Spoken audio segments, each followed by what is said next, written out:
control is so elusive. You have it for a time, but it doesn't take much to lose it. I lived throughout my junior high and high school days in a lot of chaos, shame, hatred, not belonging, not fitting in, not measuring up, grasping to try to bring that back under some form of perfection that I could hide behind.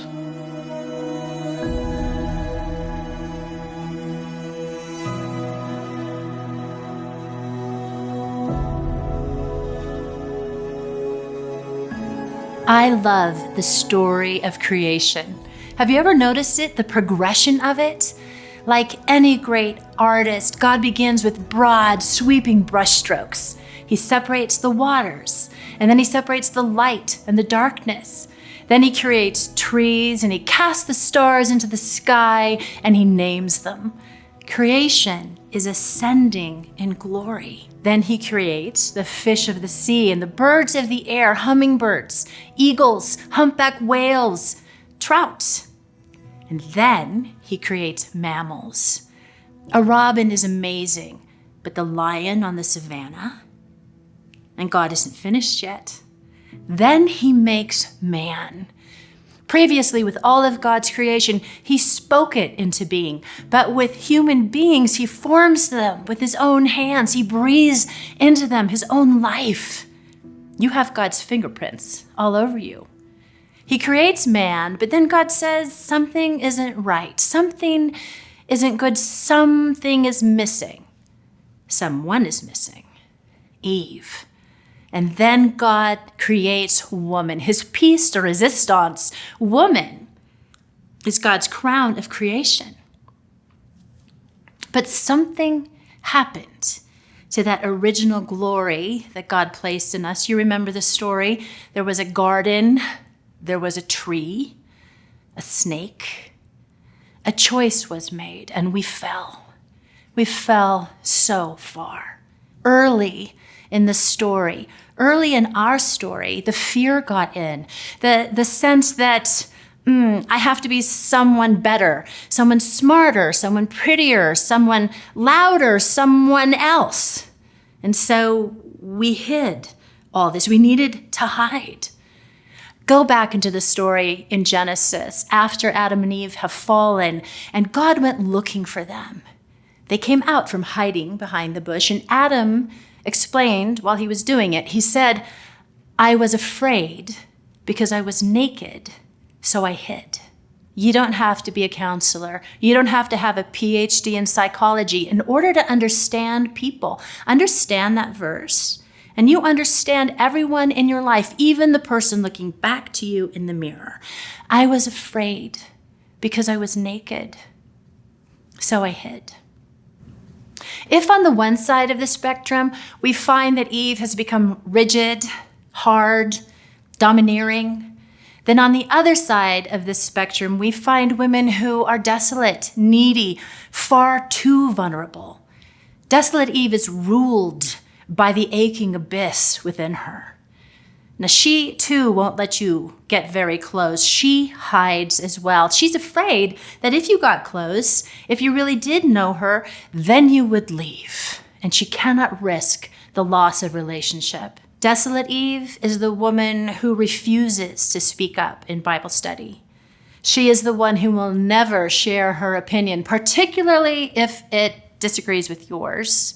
And she is the woman that is found in the kitchen at every social gathering, not out of a sincere desire or the gifting to serve, but out of a desperate need to hide.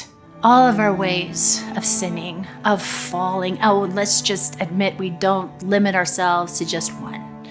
I go to controlling when I am afraid. I go to indulging when I am overwhelmed, and I go to hiding when I am terrified that I don't have what it takes to come through. All of our ways that we express a fallen Eve through us, they actually come out of a felt need to self-protect. Desolate Eve is hiding. I was afraid because I was naked, and so I hid. I was a quiet kid. I think I lived a lot in my head. I was very imaginative, and I'd rather play by myself and have this whole narrative in my head. I lived throughout my junior high and high school days in a lot of chaos. I didn't have a family system that I could really talk to, really. I raised myself, I retreated, I hid, and I learned not to open up. I was a dancer and a gymnast and also a cheerleader. The family chaos and the instability that I felt, coupled with these sports that really catered to small and fit bodies for about a decade, struggled with an eating disorder, control. It went to food, like what I would eat and how much I would eat, and just grasping for some kind of stability or life or stable ground there in making my body what I thought that it needed to be, but also hiding because that's what my mom did. I didn't feel safe taking things to her, and when I attempted, it often didn't go well. I hid behind trying to create a perfect body, and I hid behind perfection in other ways, like succeeding at everything that I did, being a good student, being the first one to church, controlling my life so that it looked perfect. These pictures of me as a cheerleader, this one was in high school, and like see this stunningly beautiful, happy girl, but that was not my reality. Just not measuring up, trying to get my body to look a certain way that I thought that it should, and feeling like it didn't. But then you look at these pictures and wow. I was afraid because I was naked, so I hid. When you first meet a man or a woman, what you first meet is a brilliantly constructed fig leaf. We like to call it our personality, but it has been designed to perform a function, to hide us.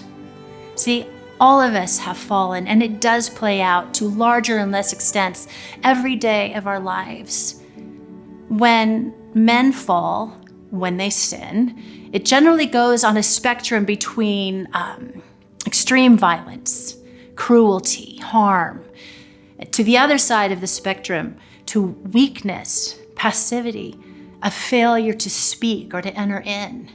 When women fall, the way we sin, it goes on a spectrum between controlling and desolate. Fallen Eve controls her relationships. She refuses to be vulnerable. And if she cannot secure her relationships, then she kills her heart's longings for intimate relationship. She becomes the kind of woman who doesn't need anyone, especially a man. How this plays out over the course of her life and how her wounds have shaped her is a complex story, one worth knowing. But beneath it all, behind it all, fallen Eve controls her relationships in order to feel safe. Now, living far from God and far from Eden, it seems a perfectly reasonable way to live. But consider this. Romans 14:23 says that whatever is not from faith is sin. This self-protective way of living, it has absolutely nothing to do with real loving, nothing to do with trusting God. It is our way to secure ourselves in the midst of a dangerous world. It's our way, like Eve's way, to take matters into our own hands. Fallen Eve controls her relationships out of fear. I go to controlling when I am afraid. I go to indulging when I am overwhelmed, and I go to hiding when I am terrified that I don't have what it takes to come through. But mercy, dear ones, we are self-protecting because our self needs protecting. We are hiding out of fear, and that fear comes from a love deficit. They are just the places where we have yet to come to know the love of God as deeply as He longs us to know it. We need Jesus here. We need Him to come for us and to come underneath the ways that we are hiding. We need to open up our hands and risk trusting Him. My daughter Ella is 12, and I find so much delight watching her grow up. I feel God stirring memories and places that need deeper healing of my own self. So it's like as I watch her grow, God is pricking things in me that either as a reminder of how far I've come, or in places that just still need more attention and healing. Ella, do you have a recipe? Do you want me to go get it? Can I finish this chapter? It's like the rest of the page. Sure.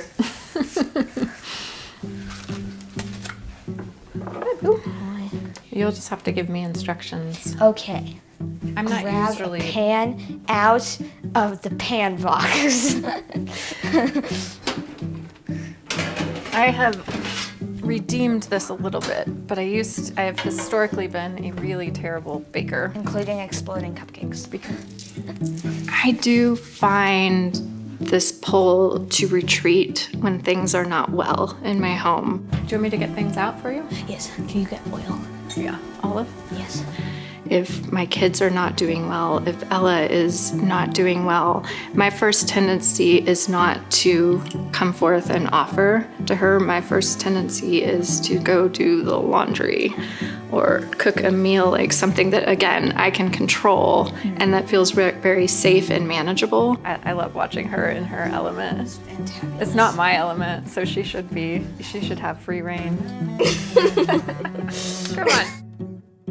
No pressure. It's getting easier to be present, but it is a choice I have to make every time. It doesn't feel as natural as I would want it to.